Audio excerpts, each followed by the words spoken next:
सृष्टि जो आदिकाल से, उसके प्रारंभ से जो चलती आई है, वो तो मातृत्व के आधार पर ही तो चलती है। हर जीव की नई उत्पत्ति होती है तो उसमें मातृत्व आता ही है, माता रहती ही है। सृष्टि का सृजन, संवर्धन, पोषण ये बिना मातृत्व के संभव नहीं है। और सारी सृष्टि की धारणा, संवर्धन, पोषण वगैरह, सृष्टि में एक जीव है मनुष्य, उसको प्रकृति ने शक्ति भी दी है विचार करने की। तो विचार आता है उसके पास, इसलिए वो आगे बढ़ जाता है। किसी संकट के प्रतिकार के सामर्थ्य के लिए कोई उसके पास साधन नहीं है। उसके पास न नाखून है, तीक्ष्ण दांत है, कुछ भी नहीं है, फिर भी वो आज सृष्टि का प्रमुख प्राणी बना है, सृष्टि का नेतृत्व कर रहा है। वो विचार के भरोसे कर रहा है। तो विचार शक्ति मिली है तो उसका दायित्व भी बनता है कि सृष्टि चलती रहे। और इसलिए खासकर मनुष्यों में मातृत्व ये उनके जीवन का सत्य है, क्योंकि नई पीढ़ी के संस्कार, उनकी शिक्षा आदि बातें बाकी जीवों में प्राकृतिक रीति से होती है। उसके लिए कोई स्कूल, कॉलेज, शिक्षा वगैरह ऐसा कुछ नहीं रहता है।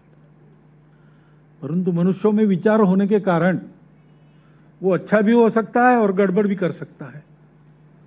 तो उसको दिशा देना बहुत आवश्यक होता है। वो मनुष्यों को उचित दिशा देने वाला पहला गुरु तो माता ही है। बचपन में ही उसके स्वभाव की प्रवृत्ति आदि आदि सब घर वालों के कारण बनती है और प्रमुखता माता के कारण बनती है, क्योंकि उसकी पूरी चिंता माता करती है। उसका लगाव, पहला लगाव माता से रहता है। तो मनुष्य के जीवन पर्यंत यह आवश्यकता रहती है, केवल बचपन में रहती है ऐसा नहीं। 10-12 साल के बाद, बच्चा बड़ा होने के बाद वो मानना कम करता है, सबसे पहले माता की अवज्ञा करता है। क्योंकि पिताजी की अवज्ञा करने जाए तो मार पड़ेगी, माता से वो डर नहीं है, इसलिए उल्टा जवाब देता है, हट करता है, ये सब करता है।